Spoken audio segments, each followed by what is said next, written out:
Hello Cruellas, mabuhay! This is Gaysel Ortega and welcome back to my YouTube channel. Kamusta po kayong lahat? Good morning, good afternoon, good evening.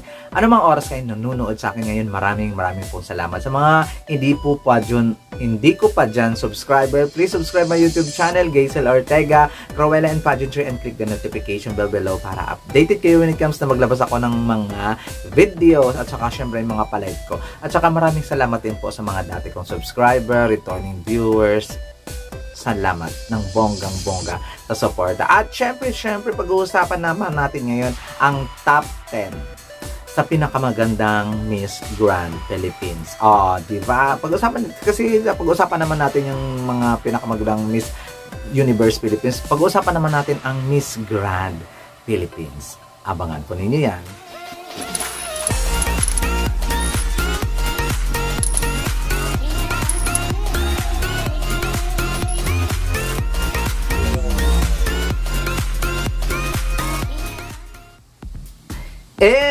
Syempre pag-usapan natin ngayon yung very controversial na beauty pageant sa balat ng lupa, ang Miss Grand International. At yung mga ipinadala natin doon ay wala pang nananalo, na which is sino nga ba ang tama? Kung sino nga bang tamang babae ang ipadala sa Miss Grand International para mauwi ang Golden Crown. So para sa akin, yung top 10 na to para lang to sa akin. Wala akong pakialam sa top 10 ng mga ibang vloggers at kung sino man. Pero gusto ko yung mga nakakapanood ngayon magbigay din kayo sa comment section ng inyong top 10 kung sino ang pinakamagandang representative ng Pilipinas sa Miss Grand International. Syempre, dahil 11 lang naman na Pinay ang ipinadala ng Pilipinas sa Miss Grand International, consolation prize ko na lang. Consolation prize, number 11 on the spot, Eva Patalinho. Siya ang number 11, wala nang kukontra. At kung sino pa yung mga darating, I think, hindi na siya malalampasan. Charot lang. Wala lang. Hindi ko lang type yung beauty niya. For me lang. So, nasa pang 11 spot siya sa akin. So, wala naman tayong magagawa. Siyempre, kailangan nating mag-ranking. My number 10 on my list is Miss Samantha Panlilio. Miss Grand Philippines 2021. Unplay siya sa Miss Grand International. Which is obvious naman. Diba? Hindi talaga siya pang Miss Grand. Ayun lang. Basta, yun lang. Number 10 spot siya sa akin. My number 9 spot on my list is Miss Samantha May Bernardo. Miss Grand Philippines 2020, Miss Grand International 2020, first runner-up, o diba? Thank you. Panalo, o diba? I-congratulate natin ang ating Samantha May Bernardo. Pero siya ang aking number 9 on my list sa pinakamagandang Pilipinang nag-represent sa Miss Grand International. My number 8 on my list is Miss Elizabeth Clancy. Diba? Si Miss Elizabeth Clancy ay Miss Grand Philippines 2017 at syempre Miss Grand International 2017 second runner-up. I like her. Yung the face, the color of the skin, I love her. Miss Elizabeth Clancy. Pero nilagay ko lang siya sa aking number 8. My number 7 on my list is Miss Parul siya. Miss Grand Philippines 2015, kabatch ito ni Pia Werchbach, o diba? Deserving, o diba? At lumaban siya sa Miss Grand International 2015 at nagkaroon siya ng second runner-up ng bonggang-bongga. Si Miss Parul siya na napakaganda. Congratulations! Siya ang aking number 7 sa pinakamagandang Pilipina na lumaban sa Miss Grand International. My number 6 on my list. Ano siya?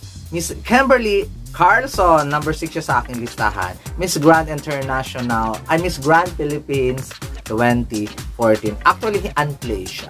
Pero maganda siya, nagagandahan talaga ako. Hindi siya pinasok ni Uncle kasi siguro mistisisahin. At sarot, si Kimberly Carlson. Ayaw ni Uncle na galing Pilipinas ay medyo mistisa. Medyo sa kaputian. Pero gusto ko yung beauty niya. I like her so much. Miss Kimberly Carlson. Pero nonetheless, one of the number 6 siya sa akin. Number 5 on my list, Nicole Cordobes, Miss Grand Philippines 2016. Binibining Pilipinas Grand. Binibining Pilipinas Grand 2016. Tapos, naging Miss Grand International 2016 first runner-up. One of the successful Miss Grand Philippines natin sa mundo ng pageantry. Nicole Cordobes, one of the sikat, diba? Hanggang sa ngayon, Nicole Cordobes, at talagang hindi talaga maitatanggi na ang ganda-ganda niya. Nilagay ko siya sa aking number 5. My number 4 on my list, sino kaya? My number 4 on my list, Miss Ali Forbes. Diba? Miss Grand Philippines 2013, Miss Grand International 2013, third runner-up. Congratulations. Siya ang kauna-unang pinadala ng Pilipinas sa Miss Grand International. At siya ang nagbigay ng, ano ba tawag dito?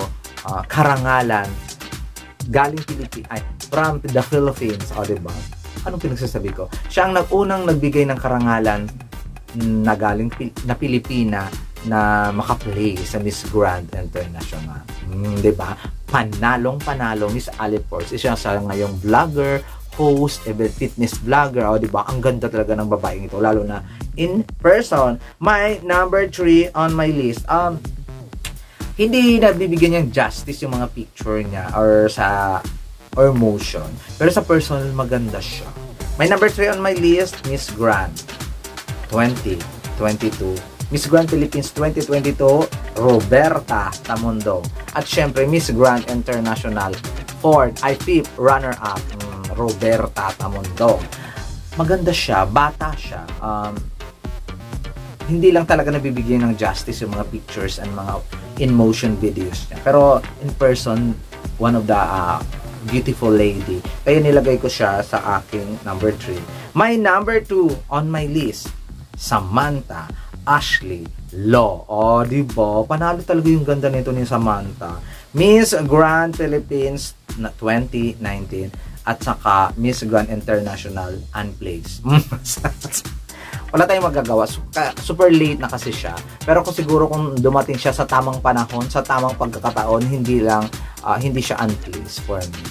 Kasi kung beauty, wit, panalo yung lola mo. Pasarela niya lang talaga ay nakakaloka ang tsaka. Aminin natin yan. Isa rin yung sa nakapagpalaglag sa kanya, yung tsaka niya, ang pasarela. And syempre, kakawindang sa pinakamagandang Miss Grand Philippines na naipadala natin sa ipapadala natin sa Miss Grand International ay of course ang Nikki Dimora, Miss Grand Philippines 2023. Para sa akin siya talagang pinakamagandang ipinadala natin sa Miss Grand Philippines. Siguro matutuwa na ang kinanawat ninyo. Siguro siya na ang mag-uuwi ng Golden Crown sa Pilipinas. What do you think, guys? Siya talaga sa akin sa siya talaga yung pinakamagandang ipapadala ng Pilipinas sa Miss Grand International. Kaya good luck sa iyo, Miss Nikki Dimora, at siya na mag-shine bright like a diamond ka doon at ligwakin mo ang lahat ng mga kalaban mo sa Miss Grand International 2023. Kayo guys, sino ang sino ang pinakamaganda ninyo? Magbigay kayo ng top 3 na pinadala natin sa Miss Grand International. Ayan lang ang aking top 10. At saka isang consolation prize. Kung pwede nga lang walang consolation prize, ay pwede na. Di ba? Sarap lang. Pero, ayan po ang aking top 10 at sana ay i-comment down below din ninyo ang inyong top 10. Maraming salamat. This has been Gilza Ortega. Hanggang sa muli. Paalam!